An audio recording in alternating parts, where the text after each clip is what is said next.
la grâce, la miséricorde, l'amour et l'assistance Didier Trou soient votre partage dans les précieux et glorieux noms de notre Seigneur Jésus-Christ. Très chers compatriotes, nous poursuivons dans cet enseignement à caractère exhortatif dont le thème est un bon salaire. Ça, c'est la 14e partie. Partons sans plus tarder à la recherche de cette écriture des faits de base. Et le texte phare, Ecclésiaste chapitre 4, la lecture, nous commençons au 9e verset. Deux valent mieux qu'un, parce qu'ils leur retirent un bon salaire de leur travail, car s'il tombe, les relève son compagnon. Mais malheur à celui qui est seul et qui tombe sans avoir un second pour le relever. De même, si deux couchent ensemble, ils auront chaud. Mais celui qui est seul, comment aurait-il chaud? Si quelqu'un est plus fort qu'un seul, les deux peuvent lui résister. Et la corde à 3 fils ne seront pas facilement. À ceci, allons ajouter la portion des Écritures sur deuxième livre de Rois, 2 Rois chapitre 4, et le verset 33. Élisée entra et ferma la porte sur eux deux. Il pria l'Éternel. Il monta et se coucha sur l'enfant.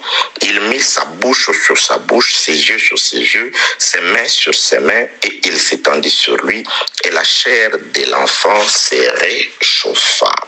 Paix de Dieu sur vous, dans le nom puissant de notre Seigneur Jésus-Christ. Très chers compatriotes, les bons salaires. Donc, dans les Écritures, les bons salaires, d'après les Écritures, selon la lecture que nous venons de faire, c'est quelque chose qui s'aperçoit, ou qui s'aperçoit, allais-je dire, qui s'obtient lorsqu'on est à deux. Lorsqu'on est à deux.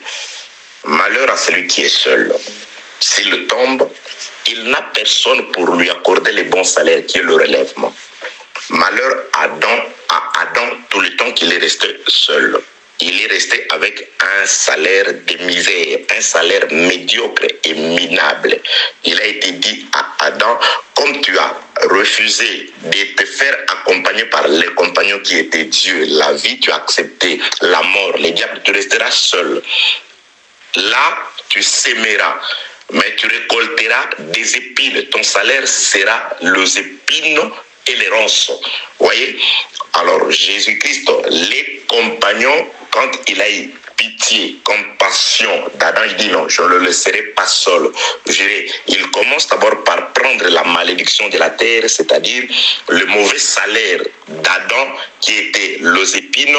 Prophétiquement, on les lui fait porter sur sa tête.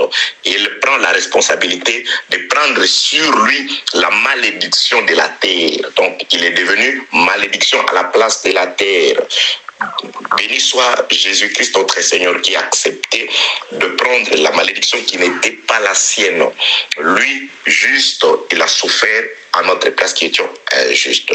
Et aujourd'hui, les bons salaires par l'avènement du prochain, du compagnon d'Adam, il est plutôt tombé comme Adam et il a relevé Adam. Aujourd'hui, nous ne sommes plus couchés, mais nous sommes debout. Quoique les Écritures, le frère Paul nous exhorte à faire attention, nous qui sommes debout, car ne peut tomber que celui qui est debout. Faites attention. Paix, grâce et miséricorde de sur vous, au nom de Jésus-Christ. Et pour illustrer ceci, le Saint-Esprit nous a conduits dans ce récit de cet enfant qui est venu par prophétie d'Élisée.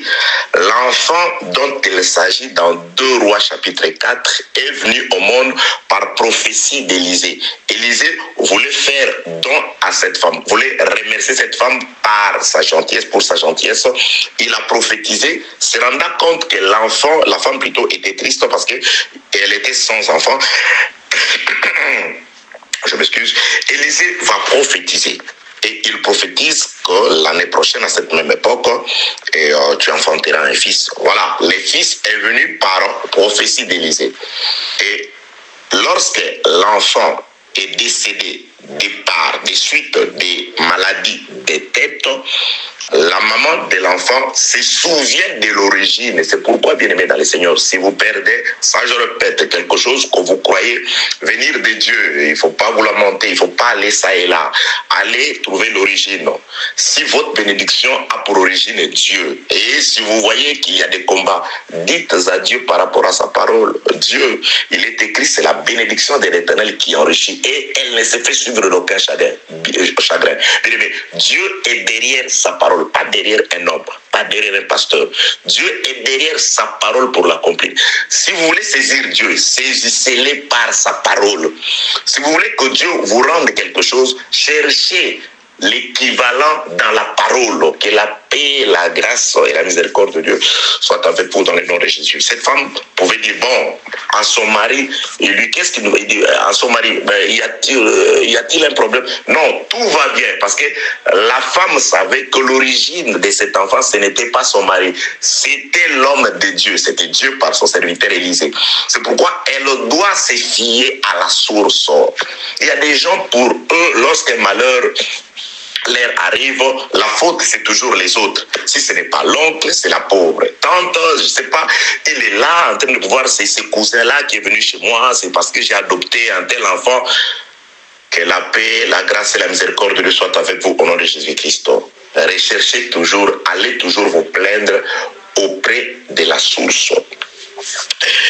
Ah oui, je comprends certaines personnes. Oui, c'est comme ça. Lorsqu'un pasteur a été voir un marabout pour que le marabout lui accorde les capacités de pouvoir faire tomber les gens ou c'est pas agrandir l'église, quand ça ne va pas, c'est tout à fait normal que ce pasteur-là aille voir les marabouts. Mais si vous savez que votre grâce, votre don, votre ministère vient de Dieu, adviennent les combats, peu importe la grandeur de l'adversité, allez voir la source, allez trouver la source. Dieu, c'est vous qui m'avez appelé. Si Dieu vous a réellement appelé, Dieu, c'est vous qui m'avez chargé de telle et telle mission. Mais je me retrouve dans le chemin, sur le chemin de la mission, devant des embûches, devant des obstacles. Si moyen il y a, faites quelque chose comme c'était le cas pour Zorobabel. Qui est cette montagne devant Zorobabel? Car Zorobabel a été chargé de la mission par Dieu pour construire quelque chose. Alors aucune montagne ne pouvait résister à Zorobabel. C'est pourquoi le véritable Zorobabel, le véritable viendra rappeler, il dit, si tu as la foi, tu diras à cette montagne devant toi, ôte-toi de là et jette-toi dans la mer. Vous voyez que la paix, la grâce et la miséricorde de Dieu soient avec vous au nom de Jésus. Oui, ça c'est un enseignement très profond sur cette déclaration de Jésus-Christ de faire déplacer la montagne, cette montagne qui est là. Oui, cette montagne sera déplacée. Ouais, ça va disparaître de là. Que la paix, la grâce, la miséricorde, l'amour et l'assistance de Dieu soient avec vous dans le nom de Jésus. Vous voyez donc, les Écritures rapportent dans les bons salaires et que lorsque vous êtes à deux, les salaires c'est la chaleur. Le salaire c'est la chaleur. Comment aura-t-il chaud celui qui est seul? Donc vous devez être avec la source qui produit l'énergie, la source qui produit cette énergie. Bien aimé, vous savez, le monde est en guerre à cause des énergies. Oui, si vous entendez parler de la guerre qui est à l'est de la République démocratique du Congo, c'est de l'énergie qu'il faut. La guerre de l'autre côté, Moyen-Orient là-bas, c'est de l'énergie, le pétrole. L'homme est en quête de l'énergie. L'homme sait l'énergie. Il cherche l'énergie, le pétrole. De l'autre côté, au Congo là-bas, on cherche ces minéraux, ces minéraux rares qui produisent de l'énergie pour alimenter les bateaux. L'homme est en quête de l'énergie. Mais aucune énergie que l'homme peut trouver sur la terre ne sera capable de pouvoir redémarrer l'homme si l'homme est éteint.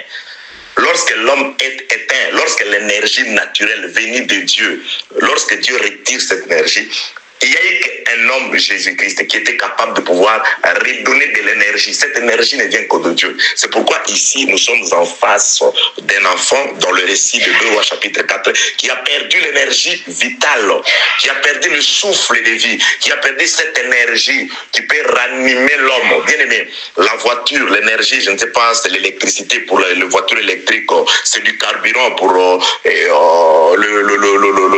moteur à combustion et consort. S'il n'y en a pas, vous pouvez aller recharger auprès d'une station-service et consorts. Mais l'énergie vitale, la vie, ça, ce n'est qu'auprès de Dieu qu'on peut la recevoir. Que la paix de Dieu soit avec vous dans le nom puissant de notre Seigneur Jésus-Christ. C'est pourquoi, si l'homme naturel est en quête de l'énergie pour faire marcher ses machines et consorts, l'homme spirituel doit aussi retrouver la source de l'énergie vitale. C'est Dieu. C'est pourquoi j'ai dit, en cas de perte, si vous sentez que l'énergie est en train de pouvoir fuiter, l'énergie est en train de pouvoir baisser, retrouvez la source de l'énergie, Dieu Tout-Puissant par Jésus-Christ. Oui, ça c'était l'énergie, l'origine de l'énergie. Parce que la Bible déclare, tout a été créé par lui, Jésus, sous forme de la parole. Et cette parole, quand elle a revêtu la chair, elle est venue, elle était capable de prouver que c'est par lui ou c'est par elle, la parole, que tout est venu.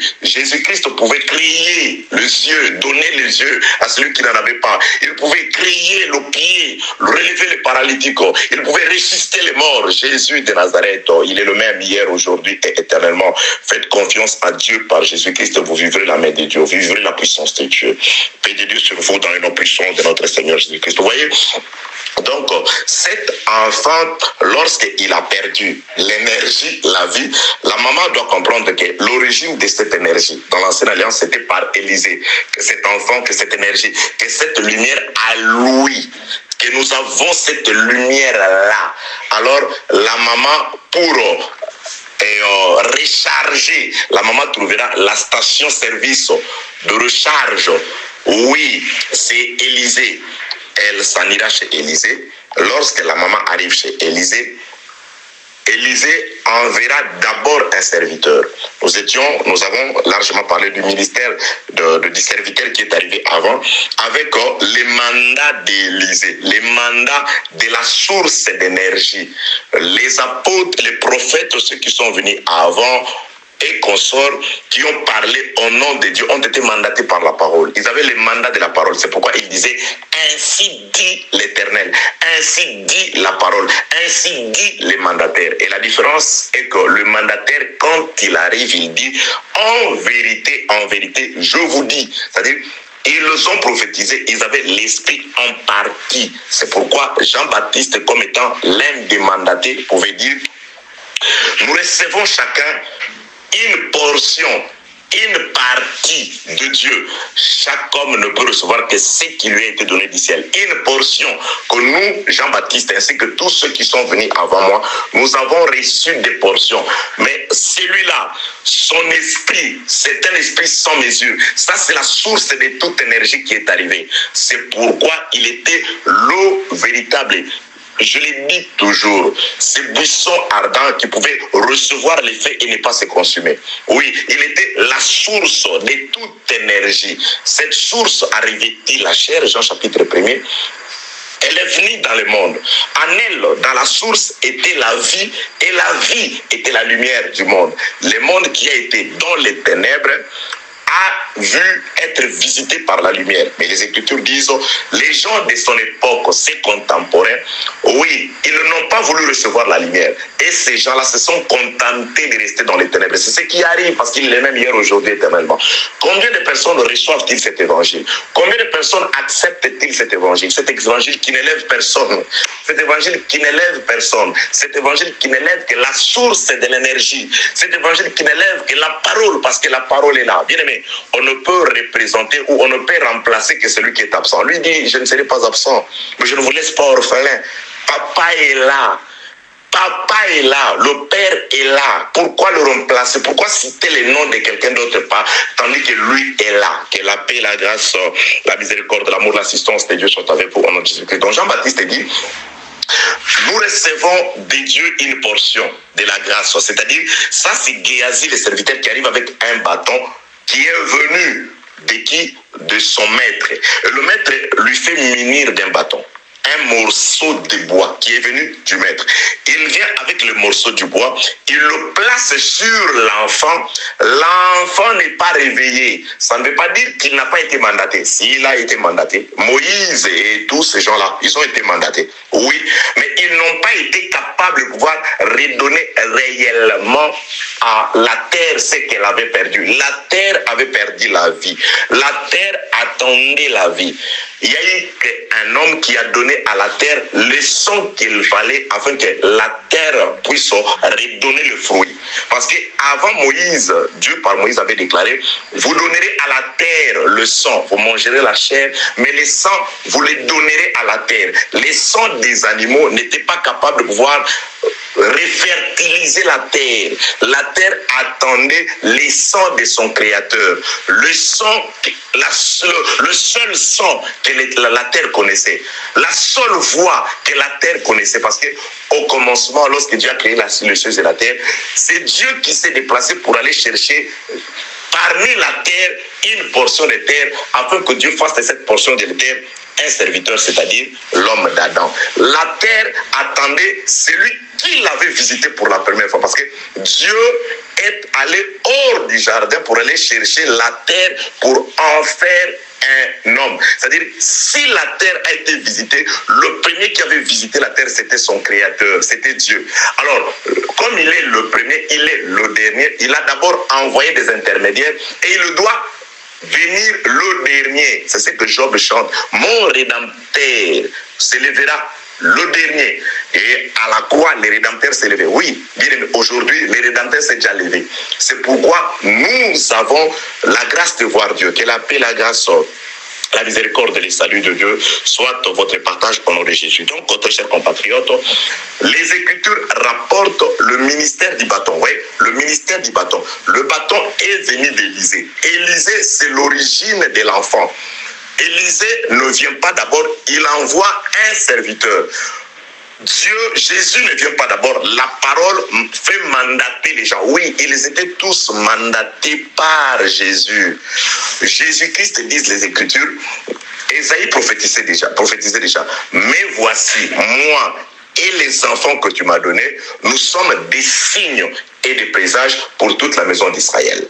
Et cette écriture se rapporte sur Jésus-Christ. Donc, Jésus et là, les enfants qui étaient comme des signes et des présages, c'était le prophète. La vie des prophètes en Israël, c'était des signes avant-coureurs qui annonçaient la venue de lui-même, du Père.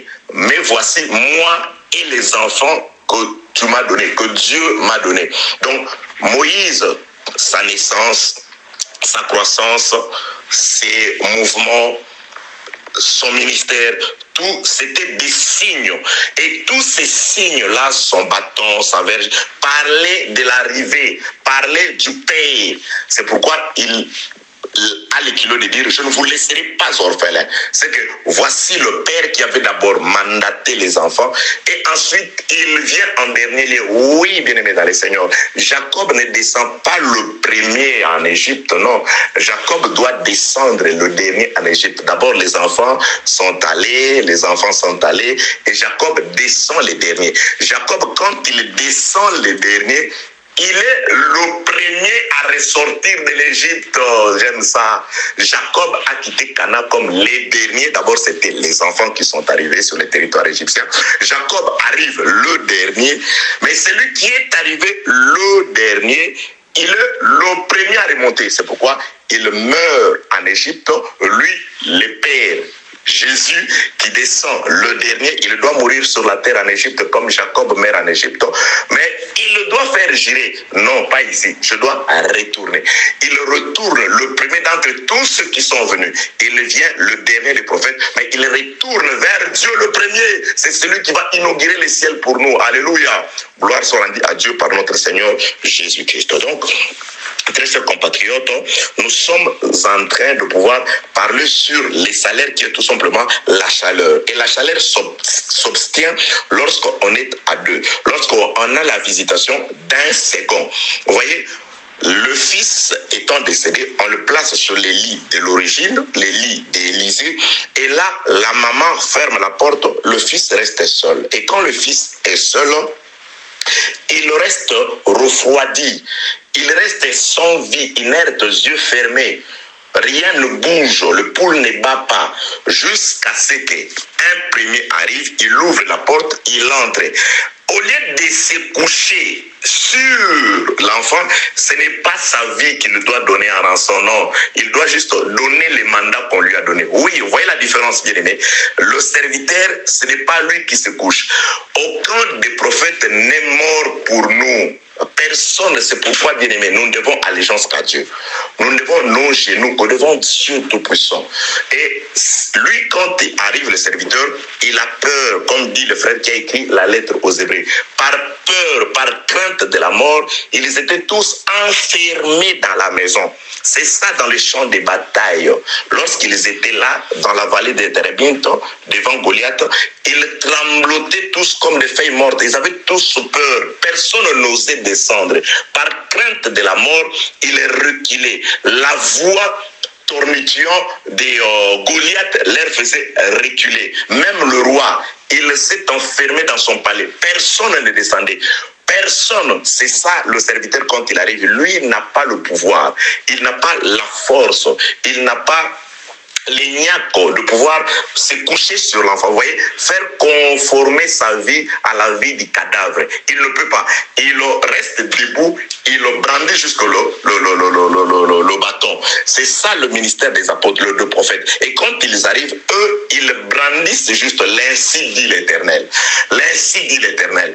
Ainsi dit l'Éternel. Et l'ainsi dit l'Éternel n'était pas capable de pouvoir redonner l'énergie principale, vitale que l'homme avait perdue par son péché depuis le jardin d'Éden. C'est pourquoi lui, il doit venir.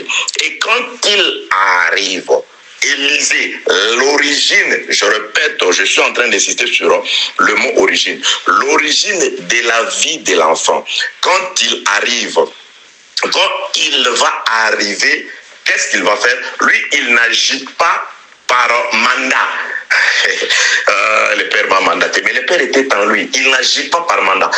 Géasi agit par mandat, c'est pourquoi il doit faire le rapport. Et lui arrive, le bâton est à lui. Mais lui n'étend pas l'ainsi dit l'Éternel. Il n'étend pas les bâtons, mais c'est lui qui est les bâtons. C'est lui la source principale. C'est lui toute l'énergie globale. En lui habite corporellement toute la plénitude de l'énergie globale.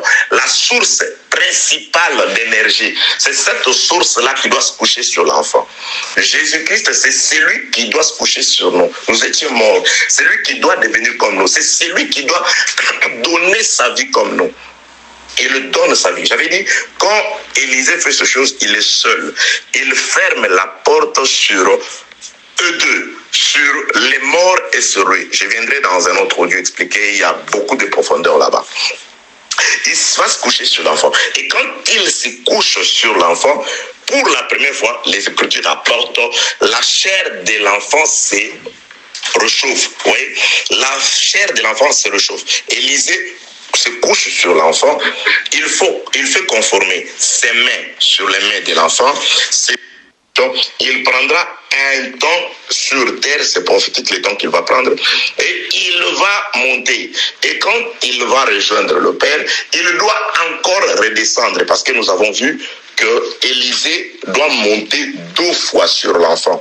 La première fois, l'objectif de la première fois, c'était juste de pouvoir réchauffer la chair du cadavre.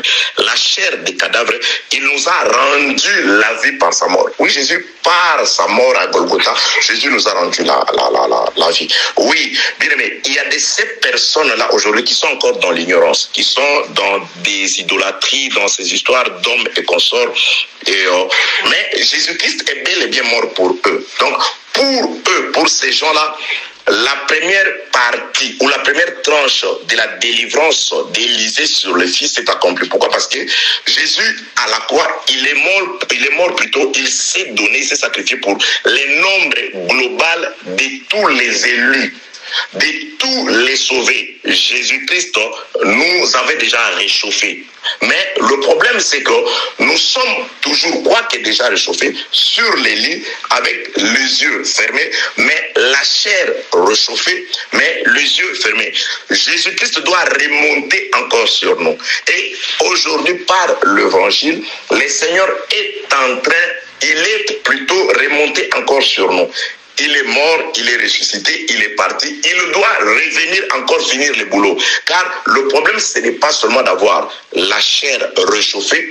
Le problème, l'objectif final des actions d'Élisée, c'est de pouvoir remettre l'enfant à son état initial. C'était un enfant qui avait la vie. L'enfant ayant perdu la vie, les processus qui ramènent au rétablissement total de l'enfant se fait en deux tranches. La première tranche, Élisée monte sur l'enfant, et quand il monte sur l'enfant, ça c'est la mort de Jésus. La mort de Jésus nous réchauffe. La mort de Jésus nous ressuscite d'entre le mort. La mort de Jésus nous redonne la vie. Mais nous sommes toujours restés comme ça. Jésus-Christ doit venir sous forme du Saint-Esprit aujourd'hui par l'enseignement, bien-aimé dans le Seigneur. Et l'enseignement nous fait éternuer. La Bible déclare, l'enfant a éternué pour la première fois, la deuxième fois, la troisième fois, la quatrième, la cinquième et la septième fois. Il ouvrit les yeux. Il ouvrit les yeux jusqu'à ce jour. Par l'enseignement, nous sommes en train d'éternuer. C'est-à-dire, nous n'avons pas encore atteint la perfection. La perfection arrivera lorsque nous atteindrons plutôt le septième éternuement. Lorsque nous allons éternuer pour la septième fois, c'est alors que nous les verrons. Oui, bien-aimés, aujourd'hui, étais-je en train de lire ce que dit le frère Paul, nous les voyons comme par les miroirs, vous voyez, comme à travers un miroir. Nous voyons sa gloire, ça c'est le frère Paul qui écrit au peuple de Corinthe. Nous verrons sa gloire comme à travers un miroir. Le reflet à travers le miroir. Mais la promesse dit, nous les verrons tel qu'il est. Vous voyez, nous les verrons tel qu'il est. Ah oui. Il y a la première étape qui est de voir le Seigneur à travers le miroir. Ça, c'est l'enfant qui a la chair réchauffée, mais qui reste encore là, assis sur le lit, qui ne peut pas encore bouger. Oui, bien-aimé dans le Seigneur, nous devons sortir de la maison, nous devons marcher, nous devons embrasser notre maman, nous devons redevenir comme nous étions avant le péché, au point initial au jardin, avant que nous ne soyons séduits par le serpent. Nous devons redevenir à cette étape-là. Mais voilà, le processus, c'est que d'abord, un serviteur, ou les serviteurs sont venus avec les mandats d'Élisée, avec les bâtons. Ils ont planté leurs bâtons sur nous. L'ainsi dit l'Éternel ne nous a pas sauvés, ne nous a pas ramenés à la vie. Alors, lui-même, l'origine de notre vie doit venir, la plénitude de l'énergie vitale, la source principale de l'énergie, la plénitude de l'énergie doit venir dans un corps, véritable miracle. Bien aimé, ça c'est un mystère. Et quand il arrive, un corps qui a capacité de pouvoir supporter l'énergie principale. Et quand il arrive, qu'est-ce qu'il doit faire? Lui, il ne tend pas les bâtons. Lui, il n'a pas réussi l'esprit avec portion. Lui, c'est la totalité. C'est lui qui doit se coucher. C'est lui qui doit devenir comme nous. C'est lui qui doit se conformer à notre nature, à notre état. Il doit aussi mourir comme nous quant à la chair. Oui, Jésus. Certaines personnes disent, s'il est Dieu, comment est-il mort? N'as-tu pas lu que Jésus, en lui, avant que les corps, la chair ne meure, il dit, Père, je remets mon esprit, c'est-à-dire l'esprit est parti. C'est l'esprit de qui? L'esprit de Jésus est parti quelque part. Donc, la résurrection de Jésus, c'est le retour de l'esprit dans le corps. C'est ça. C'est Christ qui sort pour faire un travail. Il doit retourner. Il est parti faire un travail pendant 3 jours. Il laisse ses corps. Il va faire un travail. Je remets mon esprit afin de faire le travail. Le frère Pierre écrit, pendant que tout le monde voyait Jésus mort, il dit, il était en train de pouvoir enseigner à ceux qui étaient morts du temps de Noé. Donc, il était en train de travailler sous forme spirituelle. Que la paix, la grâce et la miséricorde de Dieu soient avec vous. Au nom de Jésus. Donc, vous voyez, très chers compatriotes, les actions se passent en 2 temps. Il monte sur l'enfant et il se balance ça et là, il doit remonter sur l'enfant et cette fois, il y reste pendant que l'enfant est en train d'éternuer. Il va éternuer cette fois. L'enseignement que nous annonçons, que le Saint-Esprit nous annonce, c'est le Seigneur qui est monté sur le peuple et Jésus sur nous sommes en train d'éternuer. C'est-à-dire, cet enseignement doit commencer à montrer des signes vitaux. Parce que quelqu'un qui est mort n'éternue pas. La chair est réchauffée par l'œuvre de la croix, l'éternuement. L'éternuement, ce sont les dons, c'est la manifestation de la puissance du Saint-Esprit. Oui, c'est la preuve qu'au-dessus de nous, il y a l'origine de la vie. Je parle de l'origine parce que cet enfant a existé de par la prophétie d'Élisée. Donc c'est la prophétie d'Élisée qui l'a fait exister. C'est cet Élisée-là qui doit revenir pour remettre sur pied l'enfant qui est mort par la maladie qui est entrée par la tête. Et c'est cet Élisée-là qui monte 2 fois. Jésus qui est mort pour nous, c'est celui-là le même qui est aujourd'hui au-dessus de nous, parce qu'il est le même hier, aujourd'hui et éternellement. Sous forme spirituelle, il est avec nous aujourd'hui. Et Jésus-Christ, quand il est sur toi, tu dois montrer les signes vitaux. Oui, c'est ça, bien-aimé dans le Seigneur. Demandez aux médecins, aux aides accoucheurs et accoucheuses et consorts, ils vous diront les signes qui montrent, l'un des signes qui montre que l'enfant est en vie, c'est l'éternuement. Il doit éternuer, il doit tousser, ou le bébé doit pleurer. Oui, bien-aimé dans le Seigneur. Déjà, à l'extérieur, on commençait déjà à écouter. Oh, on glorifie déjà Dieu là-bas. Il y a quelque chose qui se passe. Oui, bien-aimé, éternuer, manifester les actions du Saint-Esprit, la bonne vie, la mauvaise vie, les œuvres mortes doivent passer, les œuvres vies de la vie, les dons spirituels, la puissance de Dieu, l'évangile de la vérité, la grâce du Seigneur. Toutes ces choses-là, les éternuements, on doit éternuer 7 fois. Oui, 7 fois, parce que Dieu éternue. Il faut que j'entre. Oui, l'éternuement de Dieu. Ouais, ça c'est par l'eau. C'est la manifestation aussi de la puissance de Dieu. Mais ici, les éternuements, nous éternuons. Pourquoi? Parce qu'il y a Élisée qui est sur nous. Nous montrons des signes vitaux jusqu'à ce que nous atteignions la perfection. C'est de là que nous aurons les yeux ouverts. C'est à ce moment que nous les verrons. Aujourd'hui, c'est une vision un peu floue parce que nous le voyons à travers le miroir. Que la paix de Dieu soit avec vous, que la grâce du Seigneur soit avec vous, que Dieu vous bénisse. Soyez en paix, soyez bénis et fortifiés au nom de Jésus-Christ. Amen.